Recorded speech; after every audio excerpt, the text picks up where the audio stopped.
Hello and welcome everyone to this 22-minute tips and tricks webinar. I'm Jeremy Rignaris, part of the product marketing team here at SolidWorks, and I'd like to spend the next 22 minutes covering a few of my favorite tips and tricks that I've found in my time using SolidWorks. They're not a comprehensive list of all the subtle tips and tricks there are in the software. There's quite a few to cover in the time we have available, so let's quickly go over what I'll be discussing.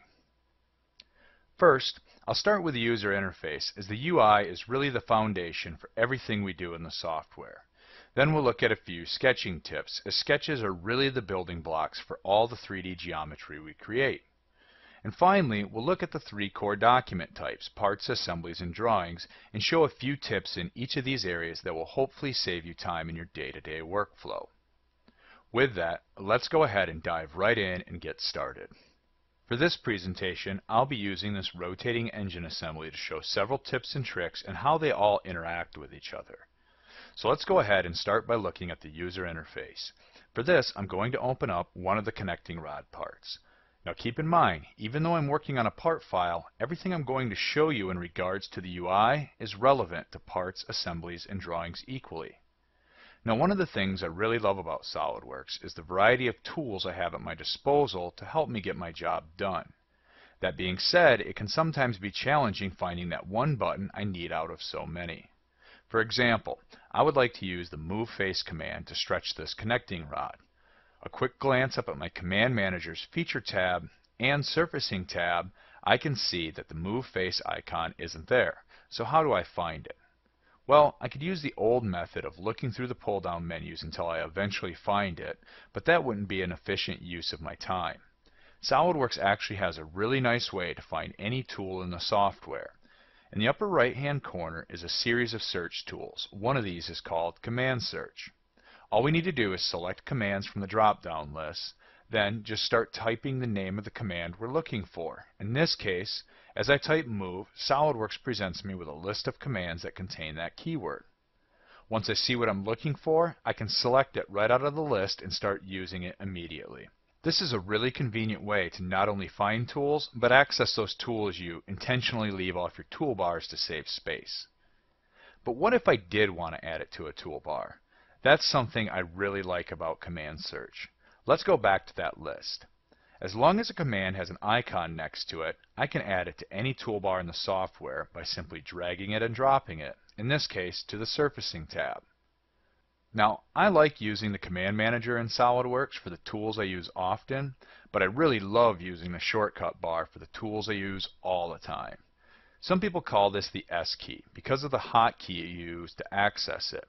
Now, I've customized my shortcut bar some as to include a few drop-downs. For instance, sheet metal, weldments, and surfacing. But if we take a look at my surfacing flyout, it doesn't actually contain the same tools as the surfacing tab on the Command Manager, specifically that Move Face icon we just added. That's because these flyouts use the standard toolbars in SolidWorks. What that means, though, is we can easily customize them. Just right-click somewhere on the user interface and select the toolbar you want to modify, in this case, Surfaces. Now, we could just add the Move Face button the same way we did before, but I'd like to take this opportunity to show another trick. You can actually move a button from one toolbar to another without even going into the Customize menu. All you need to do is hold down the Alt key and then drag and drop the button you want to move. For example, Move Face. Keep in mind that we're moving the button though and not copying it. When I return to my shortcut toolbar surfacing flyout, we can see that the Move Face icon is now there. About those flyouts, I'm often asked how I get them on my shortcut toolbar, and this process is quite easy. With the shortcut bar up, just right mouse click and choose Customize. Now, I'm using SolidWorks 2013 here, and this is a little easier in this version, but previous releases work fairly similar. Here, in this drop-down, you'll see that I have access to all the tools in the software. For instance, maybe I want to add some of these pattern tools from the features list. A better way to manage those might be using a flyout, and if we scroll back up to the top, the first item in the list is flyout toolbars. These basically represent all those standard toolbars I just mentioned, and there happens to be one for patterns. I can add this to my shortcut bar just by dragging and dropping it where I want, and then I can even resize the shortcut bar. And now when I return back to the model, we can see that my feature patterns are available in a convenient pull-down, saving lots of space on the shortcut bar. Let's take a moment to quickly recap what I've shown in regards to the user interface. First, we took a look at command search and how it can be used to search for any command and even add them to the toolbars. Then, we took a look at the shortcut bar and how to customize it and add flyouts to save space. We also showed that we can customize the UI by simply dragging and dropping icons using the Alt key. Let's go ahead and move on now and look at some tips we can use while sketching in SolidWorks. Sketching is a pretty big part of the software, so I want to show examples using this timing sprocket. I find that I really like that SolidWorks tries to help me automatically add sketch relationships. I can see that it's doing this whenever there's a little yellow icon next to my cursor as I hover over geometry. Sometimes, however, I don't actually want to add any relationships. This might be trying to freehand close to some existing geometry like here, or working in a fairly congested part of the sketch. Well, there's a little trick to temporarily turn off the automatic creation of sketch relations. Just press the Control key while sketching and you'll notice the little yellow icon next to your cursor disappears. Now, when I sketch this line, no relationships are added. I can see this when I try to move the line afterwards. Another trick while sketching is to use the grid snap increments. You'll notice while I sketch, the dimension simply changes based on my cursor position. But if I hold down the Shift key, the dimension begins snapping to 1/8 of an inch increments. This is nice if you want to draw a line or a circle to a specific size before you add any dimensions to it. I'd like to look at a few more examples, but I want to show a different sketch for this. I'm going to change to a configuration where the teeth haven't been cut into the sprocket yet and modify the tooth profile sketch. In this sketch, we have 3 circles and we want them all to be tangent and equal to each other. Whenever we select multiple sketch entities, SolidWorks presents us with a convenient pop-up with all the relevant relationships based on what we selected. However, as soon as I add the tangent relationship in this case, the pop-up goes away. So even though I was able to quickly add tangency, I still need to add that equals relationship. A few ways of solving this are going to the property manager on the left and manually selecting equal, or reselecting the geometry altogether. But there's actually a trick to avoid all of this. All I actually need to do is simply repress the Control key and the pop-up returns. Now I can select equal, and even if I wanted, press Control again and continue adding more relations. This is much faster than reselecting the geometry or moving back and forth from the property manager to the graphics area. Now that we've looked at sketch relationships, I want to take a moment to look at Power Trim. It's a great tool to quickly clean up a sketch, but it's so powerful, it's easy to get a little carried away and accidentally trim something you didn't intend. But if you look closely, you'll notice there's a little dot created where I passed over the last thing I trimmed. It's sort of like a little undo tool, and all I have to do is drag back over that point and I can undo the last thing I trimmed. And I can continue to do this as much as needed. Now, Power Trim is a great tool for getting rid of geometry quickly, but it can also be used to extend geometry just as easily. It's slightly different in that all I need to do is select what I would like to extend and then choose what to extend up to. It's a pretty versatile tool that really helps create just what you need. To wrap this up, I'll just cut the tooth profile using Instant 3D and then pattern it using the flyout we added to the shortcut bar earlier. So let's pause a moment and review what we saw in regards to sketching. First, 2 hotkeys to use while sketching geometry. Control temporarily stops SolidWorks from adding sketch relations, and Shift snaps the size of geometry to our grid snap increments. Then we saw we can add multiple sketch relationships using the pop-up by simply repressing the Control key. And finally, we looked at Power Trim and its ability to undo trim and extend. Now we're going to move on to some part-specific tips, and to do this I would like to open the crankshaft used in the assembly. It has some unique characteristics I want to look at. The counterweights in this design are all pretty much the same and would be really easy to create with a linear pattern if it wasn't for the fact that the middle ones were rotated 180 degrees from the outside counterweights. This is a great opportunity to talk about using multi-body part design. I'm going to open this design in an earlier state to explore this concept. In this design, I've started with a simple cylinder for the bearing surface. Then I've patterned that, and you'll notice in doing so, I've created a part with multiple bodies. In fact, when I did this, SolidWorks revealed a folder containing all the individual solids. Next, I created the journal where the connecting rod attaches out in space, also as a separate body. This method makes it really easy to get the basic geometry created and then just fill in the rest with a connecting geometry, in this case the counterweights. I've also intentionally left the counterweights in the journal unmerged from the bearings, and we'll see why I did this in a moment. But before I continue, I want to show you a feature you actually never have to create. From the height show pull down, I'm going to turn on temporary axes. They're axes that SolidWorks creates automatically on every cylindrical feature, and they're extremely useful, especially on predominantly cylindrical parts such as this, as we'll see in a moment. Here is where multi-body part design really starts to shine. I want to pattern all the geometry needed for the journals in counterweights, and to do this, I'm simply going to create a linear pattern. The first thing we need to do is specify the direction, and this is where the temporary axes come into play. They're extremely convenient to specify the direction, as there are very few linear edges in this part to select from. Like any other pattern, I'll also specify the spacing and number of instances. Now here's where multi-bodies differ from normal features. In a traditional pattern, I would need to select all the features required to create this. But if I instead expand the bodies to pattern selection, I can choose all that geometry in one go, without any need to worry about which features were used to create it.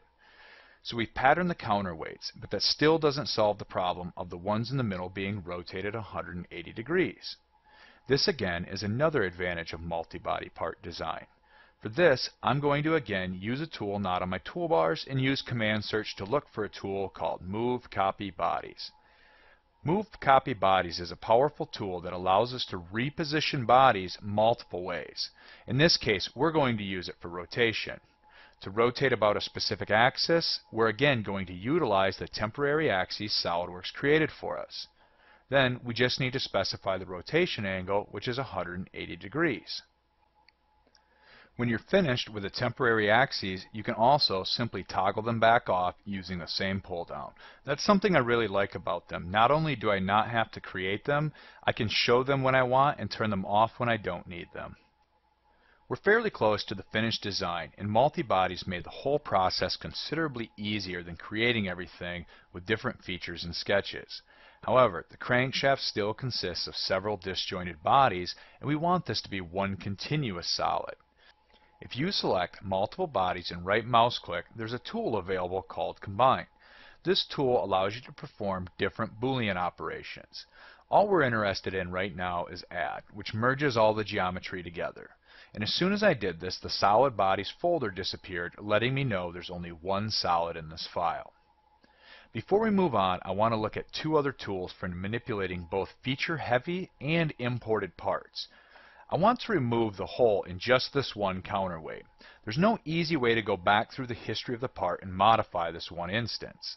Also, if this were an imported part, we wouldn't have that as an option. Traditional ways of doing this would be to simply fill it in, but we need to preserve these two contoured surfaces as well. This is where Delete Face comes in handy. We can select any faces we would like to remove, right mouse click, and choose Delete Face. Delete Face has an option called Delete and Patch that will preserve the surrounding geometry, and when I apply this, we can see that the contoured surface was filled in properly. The other example I wanted to show is the Move Face tool we added to the Surfaces flyout earlier. Move Face is very powerful when you just want to make a change without modifying the history, or again if you were working with imported data. Just window select all the faces you want to move, and here I need to make sure I've got the inside too as well. And once I've done that, I can simply use the triad to move all this geometry just by dragging it. And all this was done without digging through the feature history. We spent a decent amount of time on parts, so let's review. We discussed the benefits and a few concepts regarding multi-body part design. We saw that features like patterns can leverage multi-bodies, and Move Copy Bodies can be used to manipulate them. Then we looked at Delete and Move Face, two great tools for manipulating geometry on complex featured parts and imported geometry. Now we're going to move on to my favorite part of SolidWorks, assemblies. The first thing you might notice in this assembly is it's meant to rotate, but if I try to move the crankshaft, nothing actually happens. This is actually because I designed the piston and connecting rods as a subassembly. Though you'll notice I've captured all the relevant motion here in the subassembly. In fact, when I return to the top level assembly, you can see that all the parts have moved accordingly. However, this is definitely not an ideal way to look at motion in this design. If we look at the assembly tree, we can see that some of the piston and connecting rod assemblies have a slightly different icon. That's because these have a unique property. They're set to what SolidWorks calls flexible. To make a subassembly flexible, all you need to do is select the assembly and choose Properties from the pop-up menu. There's an option in the lower right-hand corner called Solve As, where we can change between rigid and flexible. This option allows any motion in the subassembly to be honored here at the top level, and now that I've done this, the whole assembly moves as intended. Yet, I've retained the subassembly structure I desired for design purposes. I now want to show several ways we can assemble components in SolidWorks. I have a part that needs to be added to this assembly, the crankshaft positioning sprocket, which I'll open in its own window. And to make things a little easier, I'm going to tile my windows and then isolate the crankshaft so we can see where this sprocket needs to be assembled. SolidWorks allows you to not only drag and drop parts into assemblies, but if you drag on certain types of geometry, such as a circular edge, SolidWorks will actually mate them together when you drag it into the assembly. This was done automatically using something called Smart Mates, and you can actually do this at any time you like by simply pressing the Alt key and dragging and dropping. For instance, I'll do this by holding Alt and drag this face on the crankshaft keyway to the corresponding face on the sprocket. SolidWorks automatically knows I want to add a coincident mate. All I have to do is confirm this. Now, when I rotate the parts, we can see they are fully mated together.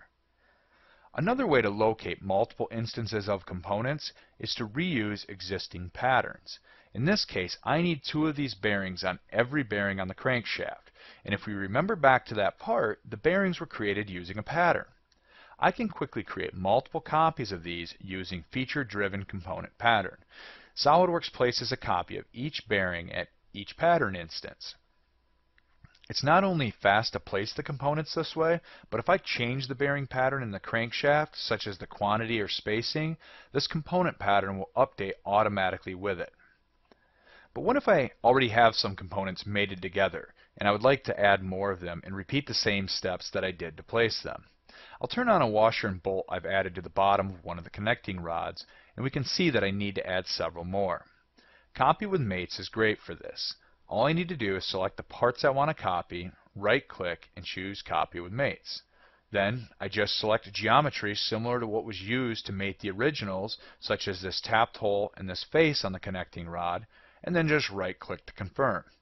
It's really convenient when I have to do this over and over, and I can even move the assembly through its range of motion while doing this. It makes this whole process considerably easier than adding each one of these components one at a time. Though probably the longest tip I've shown, you can see that the process is pretty simple. Select the hole, then select the face. Right-click and repeat. Before we know it, I've placed 14 components with little effort.